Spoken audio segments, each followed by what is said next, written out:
Okay. Welcome to Assessment in Foreign Language Teaching class. And today's presenters are me, Kamila Dakhanova, and my partner, Dilnura Yeszhanova. Dilnura, would you like to say hi? So, hello everybody. We are going to today do deep analysis on English section of UNT exam. So Okay. let's get started. So, as Dilnura said earlier, the purpose of this video is to analyze and evaluate the English section, English language section of the UNT. So we know that the Unified National Test is Ultuq Birыңғай Test, is a secondary school living examination and the entrance exam for the higher education institutions in Kazakhstan. So it's for the universities, for the colleges. And here, first of all, let's look at the format of the UNT test. It consists 5 subjects. Three of them is required. It's like math, history, and the literacy, and 2 of them are specialized subjects. The number of all tasks is 120, and the total testing time is 4 hours. And appeal is provided. You can appeal the questions and the answers, and the maximum score is 140.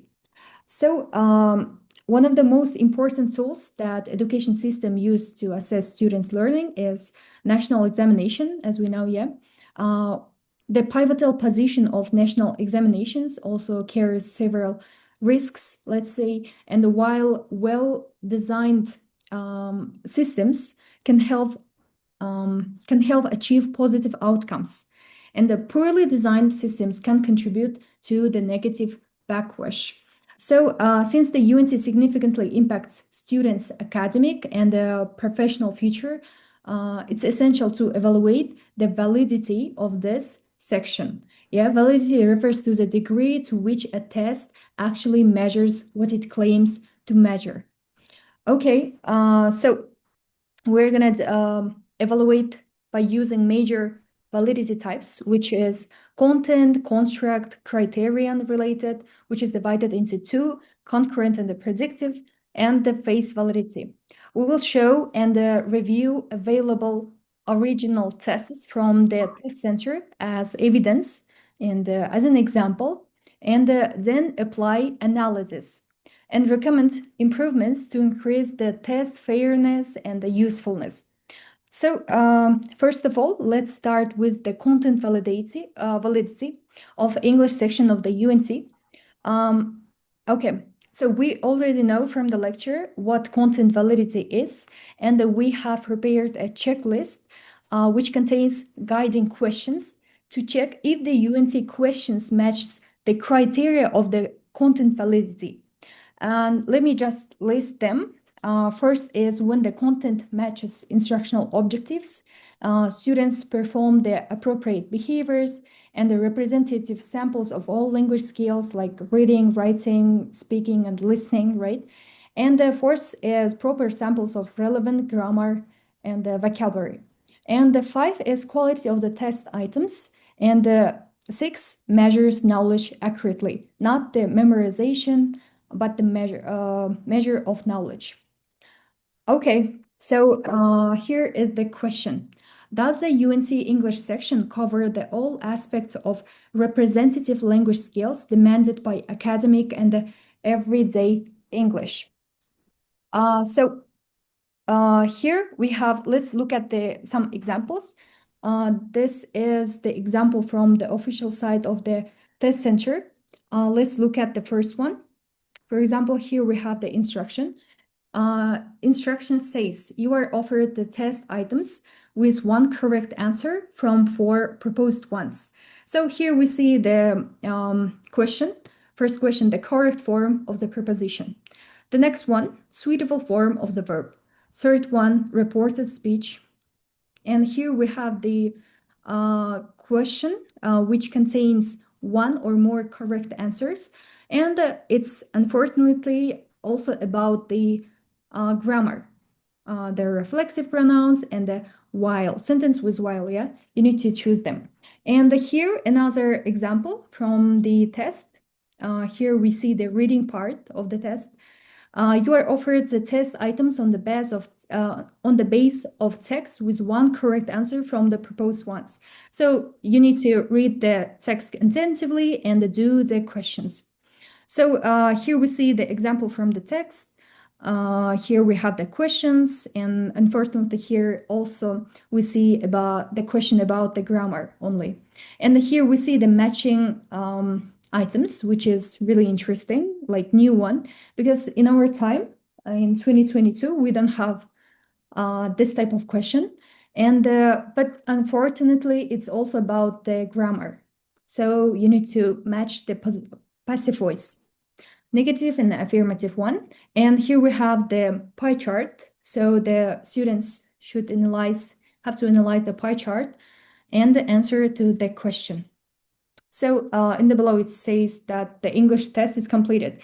So we see that overall, the sample papers and the preparation materials found on the official site of the test center, it shows heavy reliance on discrete questions, items, let's say, like multiple choice, matching, focusing mostly on grammar, vocabulary, and the reading comprehension. So the OECD examined a sample of tests from the UNT, confirmed that the tests still focus strongly on assessing students' memorization of specific facts. And here we see that it's apparently seen from the UNT English section is partially covers the content. Okay, the receptive and the discrete knowledge like reading, grammar, and vocabulary are represented. Thanks for that. But productive skills like extended writing and the speaking and the authentic performance tasks are underrepresented or absent even. So, because university study requires writing, listening to lectures, and oral participation, like the omission of these skills weakens content validity for the high stakes purpose of predicting academic readiness. Okay. So regarding the content validity, the UNT should focus almost on assessing the amount of knowledge a student has required during the school time, which might not be a useful measure to universities who wish to select students most capable in English proficiency. Okay, that's it. And Dilnura? Yeah, let's move on to construct validity, which is apparently also very low. It actually, this validity type, it intends to test language exam.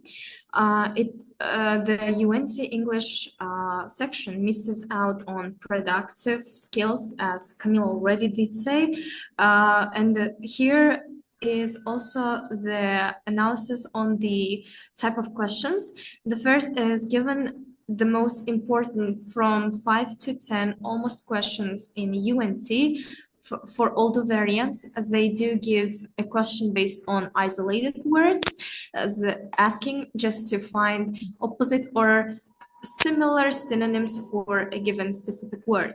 The second one is heavily influenced and heavily widespread type. It is grammar. So again, out of context, just finding the one more appropriate variant will be asking in questions starting from 10 up to even 25 or until 30. So it basically makes up the half of the questions in the exam.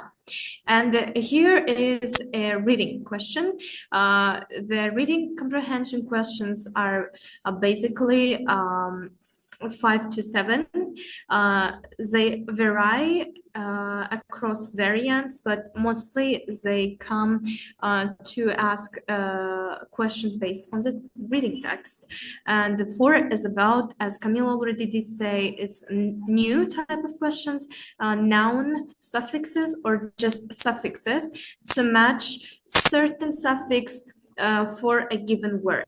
So this is the type of question that actually requires several answers. So that's why the questions might start from 30 up until 45. But as one question gives 3 to 2 points, it actually just makes 5 or 10 questions in the real exam for suffix topic. So this is now, let's go on to the construct validity. Next page, the UNT according to Cepher. So I found out some information on the internet that the Cepher administration proved that UNT was constructed poorly because it did not apply or did not actually involve applying language in real world context. It did actually neglect communicative part, even though it really had some reading tasks and tried to incorporate new question types, still some skills like reading part, even it actually limits to assess language on a factual level. It could provide for a reader to practice at least critical thinking and to develop analytical skills, but it was just limiting itself around factual knowledge, not language knowledge. The example given in here, it says 26 question is about a reading task. So there was set to find the right word according to the text. And if we do read the question, it says, she stayed with the something, sharing food and the shelter with them.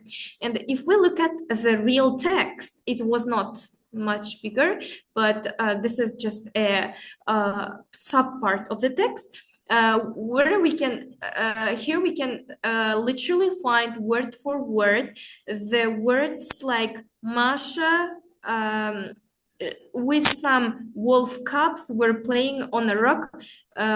Masha came near delighted. She stayed with them, sharing food and shelter. So sharing food and shelter and just wolf cubs are just given word for word.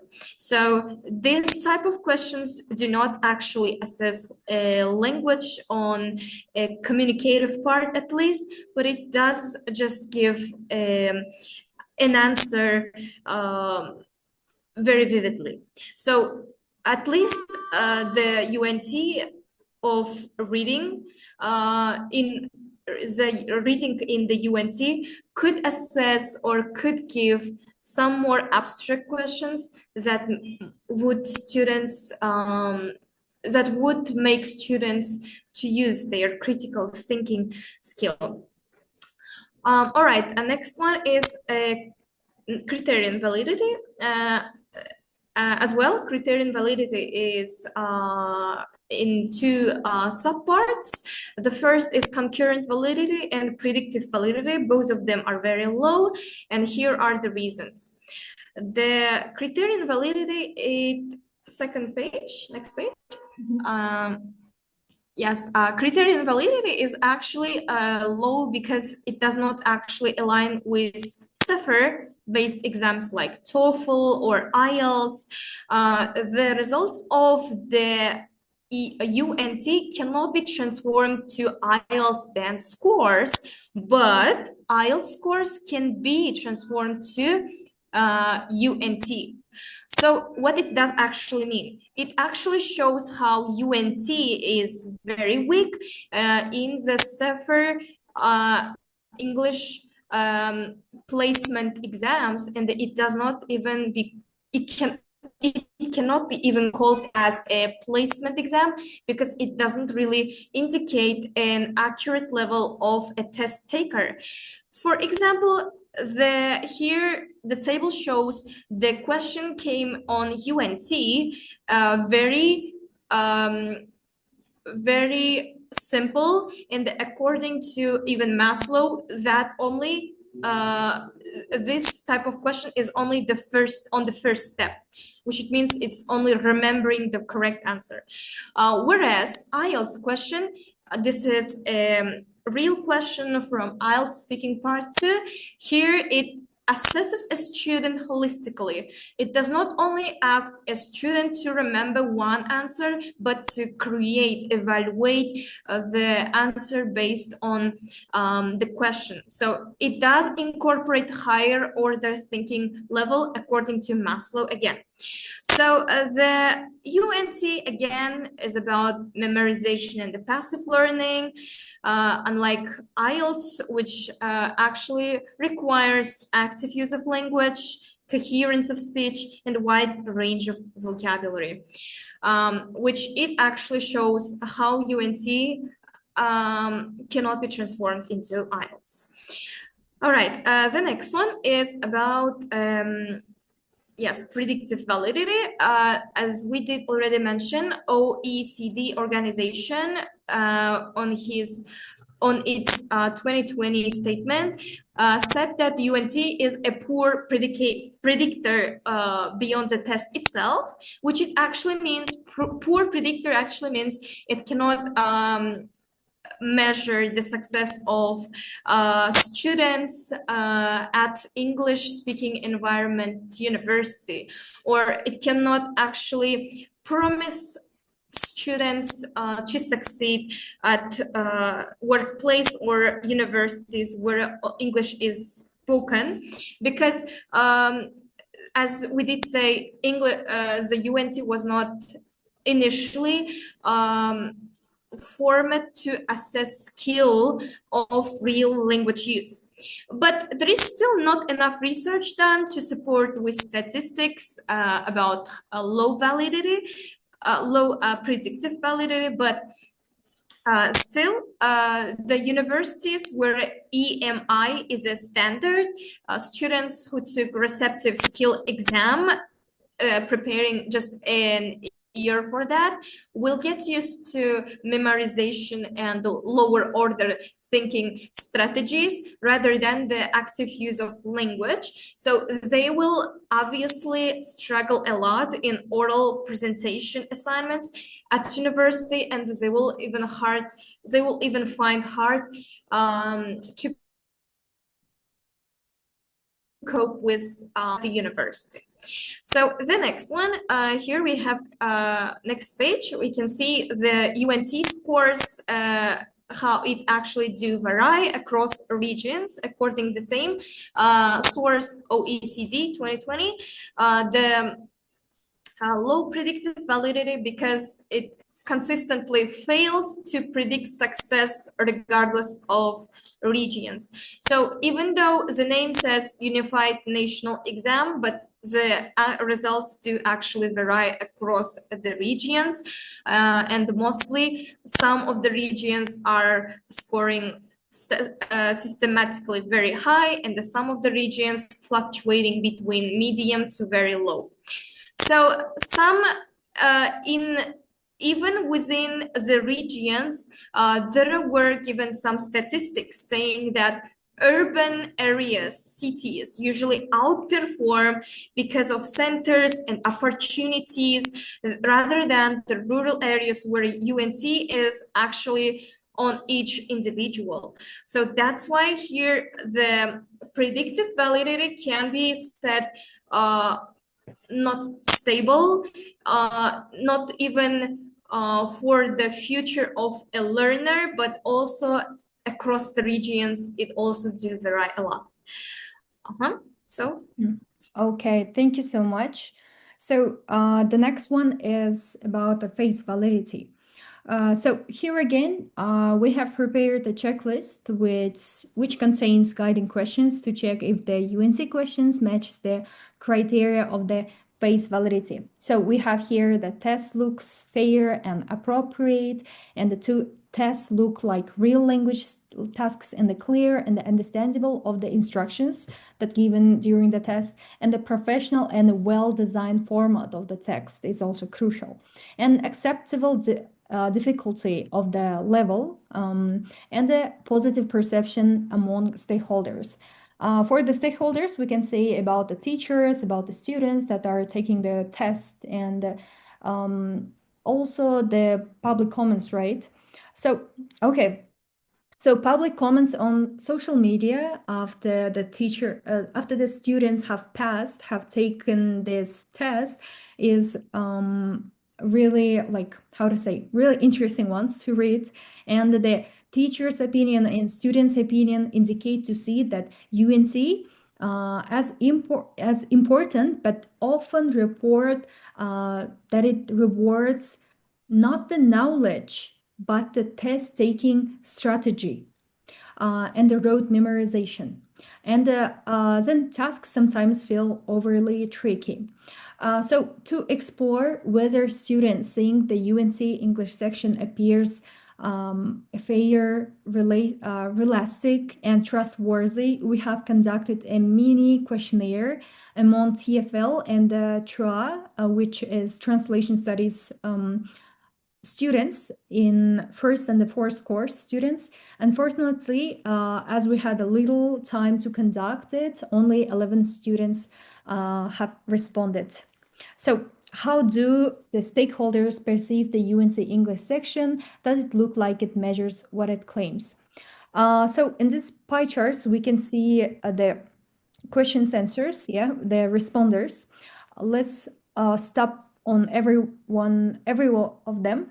So first one is about the fairness of the test, and 45.5% said that the test is unfair, only partially reflects ability, and the 27.3% of them found it fair with minor gaps. Okay, so the most students feel the UNC English section does not fully reflect their real English skills, which lowers its face validity. Yeah. So the next one is right here. It's about the realism of tasks. Majority response were split between not very realistic and somewhat realistic. So only 18.2% found them very realistic. So students see the tasks as too focused on memorization and how to say, artificial formats rather than authentic language use. Yeah, like everyday language use, maybe.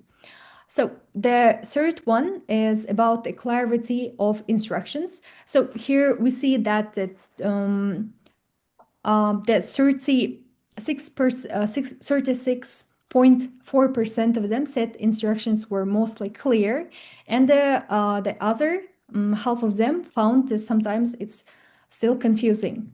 But I think that the instructions could be improved, but it's pretty clear. Okay, the first one is about the difficulty of the difficulty level of the test, and the 72 and the 7% said it was too difficult compared to what they have learned in school. And it's really a big numbers to compare. So only 18.2% thought it was just right, yeah, matched my level of my knowledge. So, okay, the next one, the fifth question was about the preparation for university tasks. So only 18.2% said the test prepared them very well, yeah. But however, we hear there like 54 and 6% of them combined, yeah, said it early, like either poorly prepared them or not at all. So students feel the UNT does not train them for real academic English tasks to enter the university, like writing essay or lecture comprehension, yeah, which gain weakness face validity. Okay, okay, right here. So we have the sixth question. It's about the need for productive skills. Do we need to include the writing and speaking sections to the English?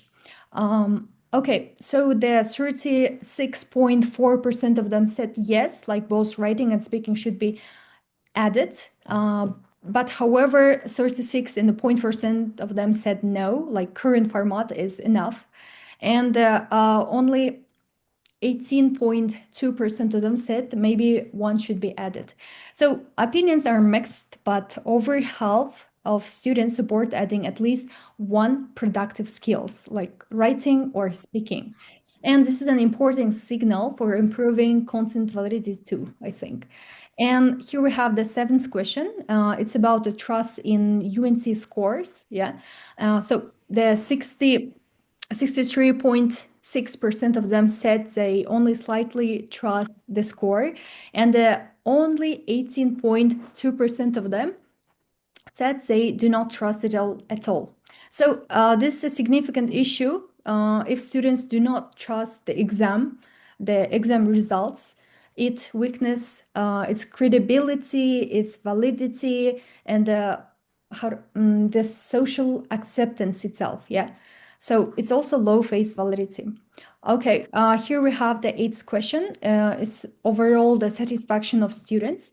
So 54.5% of them were satisfied with the test, but 45 and the 5% of them were dissatisfied or very dissatisfied. So all the satisfaction is slightly above 50%. They are relatively high dissatisfaction rate suggests that there is still much for improvement. So overall, the face validity moderate is low for some stakeholders, like the teachers, as again the students. And while they accept UNT's importance, many doubts is still its ability to reflect the real communicative English. Okay, so here we got the authentic gaps. Yeah, let's say tasks are seen as memorization heavy, disconnected from real English use, and also we have the preparation gap. Students do not feel prepared for university level tasks through this exam. So that's why, but somehow we have mixed opinions about the productive skills inclusion. Yeah. And so we need to still, we have still much more works over these improvements. So we have covered all four validities, and now it's time to share with our recommendations for improvements of this test. So to improve content validity, we have several tips. And the first one is introduce tasks that require representative samples of all language skills to align measured content with intended content. So what we have learned from the school should be tests on the unified national test, right? So, and the step two is to include the productive skills, yeah, like writing or speaking. And in this section, I would like to recommend the speaking parts. And here we have an issue that it might be, okay, so here we have an issue that the large class, we cannot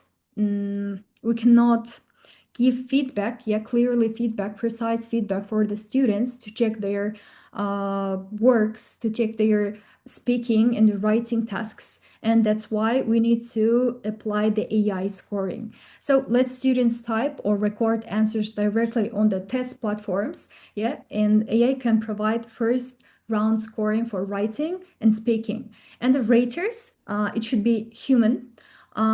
Check a sample or only borderline scores, like reduce the workload.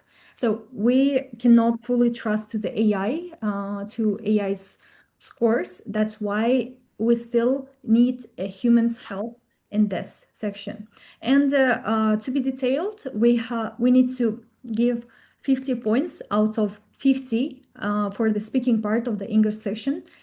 It will be a product skills, but still there is we need to look at the details, which one of them, like the writing or speaking, is more appropriate, more suitable, more practical, yeah, and check it out. So the other 50 points out of 50 will be given for the reading part. We can still remain the reading part, the reading comprehension as a receptive skills. So this is all for the content validity. Let's now turn to the improving face validity. So as we have conducted before, like this, we think that taking questionnaire among students and teachers about their subjective opinion, yeah, and the ideas to make adjustments to the format of the UNT test would be really beneficial for the government, for the test makers, and make tests more authentic, like not based on the memorization, not based on the how to say, on the facts, yeah, but more authentic, like real text and real communication context, and include productive skills assessment to increase trust in the test. Okay. Next recommendation for criterion validity, it is to, as I did already say, there is even close to none research done on this field. So I would like to recommend finding the real correlation of the UNT test scores between the success at university. So it will actually predict how the UNT is able to predict the further success of a learner at EMI university system. And this is also gives us an insight to analyze in detail the results in performance, including grammar, reading, vocabulary skill, and some of the other achievements and the struggles of the most of the test takers right after the exam season finishes. So it would also give us a lot of insight on what to work for the teachers and what skills are actually weak among Kazakhstani students. The next one, to improve concurrent validity, is to introduce new reading techniques. I did already say that the readings are based on factual objective questions, so they are pretty easy for students to find. So I would like to recommend and to borrow some reading techniques from IELTS, like match the heading and gap filling in summary. So those questions will be all objective, and the one correct among several possible answers, and the only one variant will offer the 1 point of correct answer. This is also to make the test available for everyone. I mean, UNT is not to be tested or given only for the pupils or students at high school, but to be available for all the age ranges who want to learn about their English level. So this opportunity would approximate the scores based on Cepher bands. It would actually give us a new step to correlate the scores that have got from UNT to match to IELTS bands. If the all following criteria in the solutions are present, there is a high possibility that the scores might be transformed into IELTS bands. So.